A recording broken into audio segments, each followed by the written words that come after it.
दीहना केहू के हमार वाला हक हो, मेहर के जात हई होइए जाला शक हो। सातो वचनवा न भूली हो सजनवा, लजिया बचई हर हाल में। एगो चुम बोले जगाल में, संग दिल बोले जा रुमाल में।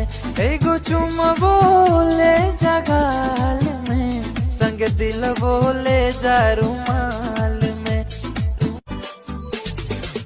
दीहना केहू के हमार वाला हक हो, मेहर के जात हई होइए जाला शक हो।